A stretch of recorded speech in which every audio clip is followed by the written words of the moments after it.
My dear students, আজকের এই ভিডিওতে আমি আলোচনা করব present perfect tense, past indefinite tense and past perfect tense সম্পর্কে। তো তার আগে আরেকটা জিনিস তোমরা একটু দেখে নাও যে এইখানে যে 5টা বাক্য দেওয়া রয়েছে, সেই বাক্যগুলি যদি তোমরা ট্রান্সলেশন করতে পারো এবং বাক্যগুলি কোন টেন্সে আছে সেটা যদি খুব সহজেই বুঝে থাকো বা বুঝতে পারো বা এগুলোর অ্যান্সার যদি দিতে পারো, তাহলে ভিডিওটি এখানে স্কিপ করো। আর যদি এগুলো নিয়ে তোমাদের কোনো ডাউট থাকে তাহলে ভিডিওটি প্রথম থেকে মনোযোগ সহকারে দেখতে থাকো। So let's get started the topic. প্রথম বাক্যটা হচ্ছে যে তারা আমাদেরকে সাহায্য করেনি, এটা কোন টেন্স? রজত আমাকে সত্য কথাটা বলেনি, এটাও কোন টেন্স? পুলিশ রাজীবকে গ্রেপ্তার করেনি, কোন টেন্স? আমি সেই প্রশ্নের উত্তর দিইনি, কোন টেন্স? সে তোমার সাথে সিনেমাটি দেখেনি, কোন টেন্স? তো এই হলো 5টা বাক্য। এখন এই 5টা বাক্যের ক্রিয়ার দিকে যদি আমরা লক্ষ্য করি তাহলে দেখতে পাবো যে ফার্স্ট বাক্যের ক্রিয়া হচ্ছে সাহায্য করেনি। তো সাহায্য করেনি এটাকে আমি প্রেজেন্ট পারফেক্ট বলবো, না পাস্ট ইনডেফিনিট বলবো, বা সিম্পল পাস্ট, না পাস্ট পারফেক্ট টেন্স বলবো? তো এই সমস্ত প্রশ্নের উত্তর তোমরা পেয়ে যাবে এবং সমস্ত ডাউট ক্লিয়ার হয়ে যাবে। তার আগে তোমাদেরকে একটা জিনিস করতে হবে, সেটা হচ্ছে যে এই সাহায্য করেনি এটা বিপরীত শব্দ তৈরি করো পাশে। বিপরীত শব্দ, দ্যাট মিনস অ্যাফার্মেটিভ সেন্সটা নিয়ে আসো। সাহায্য করেনির বিপরীত হবে কি? সাহায্য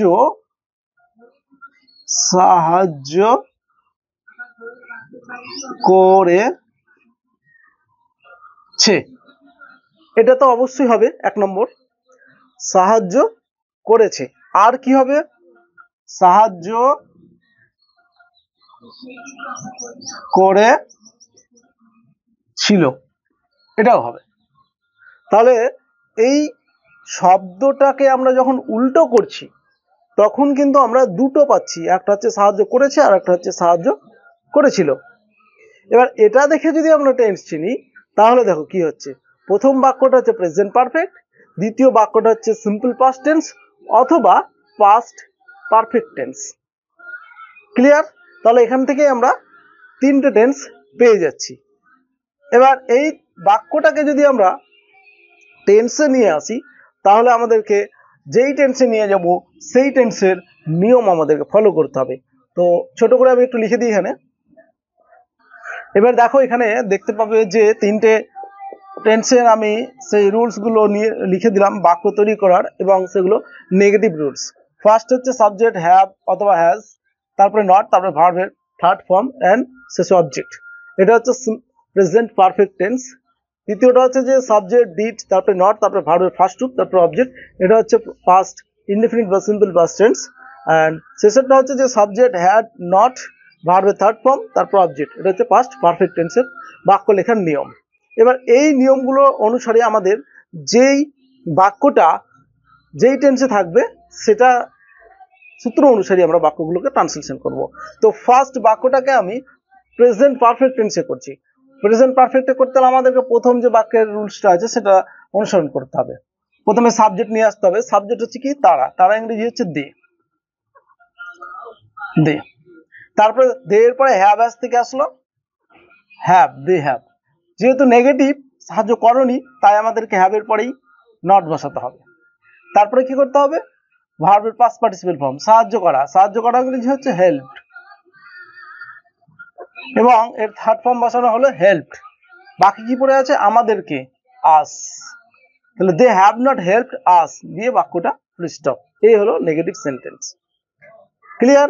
এবার তোমাদের মনে জাগতে পারে একটা প্রশ্ন, সেটা হচ্ছে যে এটাকে যদি আমরা সিম্পল পাস্টে করি তাহলে অসুবিধা কোথায়? অবশ্যই কোনো অসুবিধা নেই। বাক্য এইরকম ডাইরেক্ট বাক্য থেকে যখন তোমরা পাস্ট ইনডেফিনিট করো বা পাস্ট পারফেক্ট করো বা প্রেজেন্ট পারফেক্ট করো কোনো অসুবিধা নেই, কিন্তু একটা শর্ত রয়েছে। সেই শর্তটা হচ্ছে যে যদি ঘটনাটা প্রেজেন্টে থাকে তাহলে তোমাকে প্রেজেন্ট পারফেক্টই করতে হবে, আর যদি ঘটনাটি পাস্ট দ্যাট মিনস অতীতের থাকে তাহলে তোমাকে অবশ্যই পাস্ট টেন্সের যে কোনো একটাতে রাখতে হবে, হয় ইনডেফিনিট না হয় পারফেক্ট।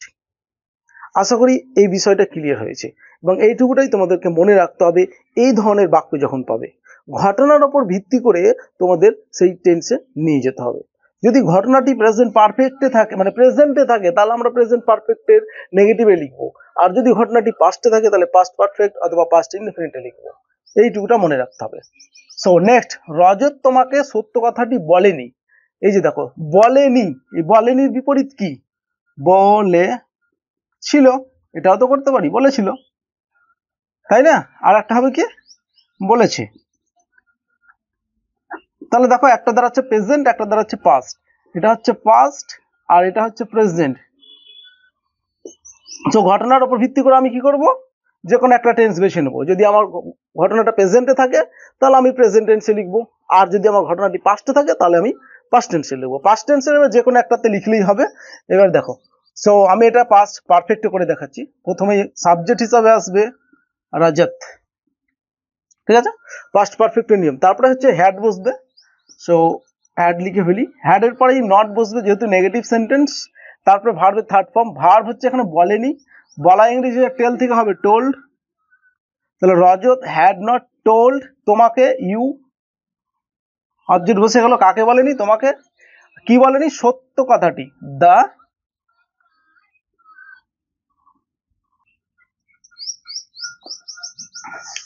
বাক্যটা হলো Rajat had not told you the true world.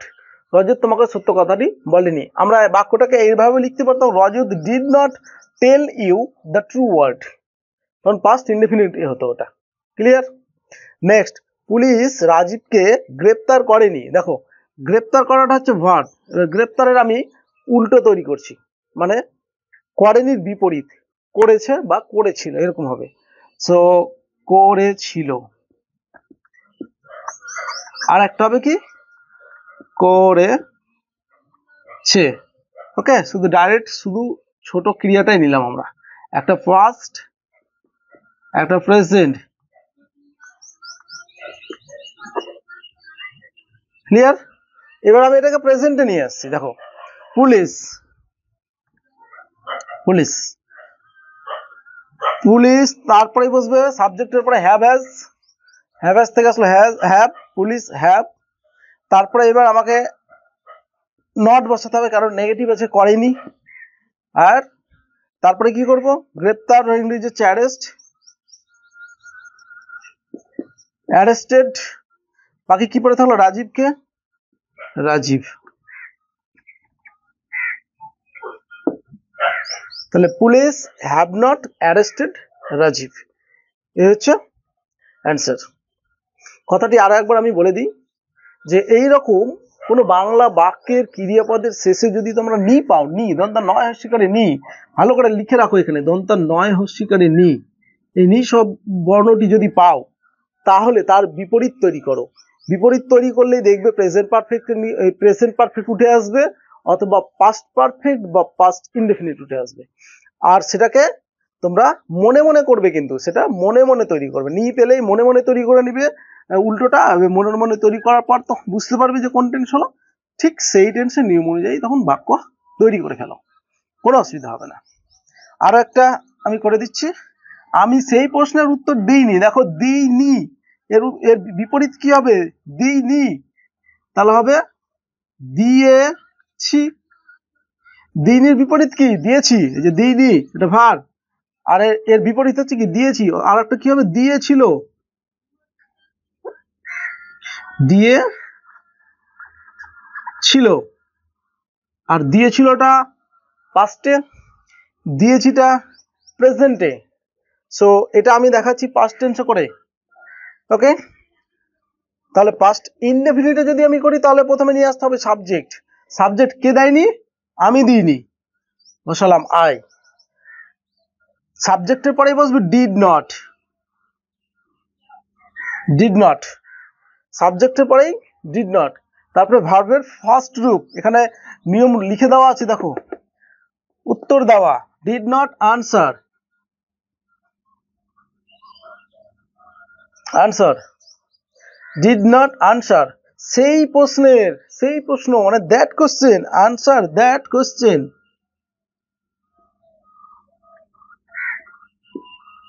The full stop.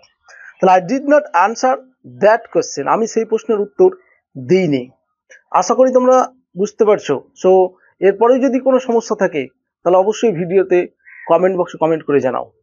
আর হ্যাঁ, অবশ্য ভিডিওগুলি ভালো লাগলে শেয়ার করতে ভুলবে না। Okay, last but not least, so সে তোমার সাথে সিনেমাটি দেখেনি, দেখো এটা ভার্ব, দেখেনি ভার্ব, বিপরীত তৈরি করো, বিপরীত তৈরি করে এটা ট্রান্সলেশন করো এবং এই ভিডিওর কমেন্ট বক্সে জানাও। তার আগে আরেকটি কথা, এই এই যে বাক্যটি সেটা অবশ্যই লিখবে আগে বাংলাতে। ওকে, অবশ্যই বাংলাতে লিখে দেন, তারপরে সেটাকে ট্রান্সলেশন করবে, তাহলে আমাকে চেক আউট করতে সুবিধা হবে এবং সেটা সঠিক হয়েছে কিনা আমি সেটা বলে দিতে পারবো। ক্লিয়ার? সো এই হচ্ছে আজকের আলোচনার বিষয়বস্তু।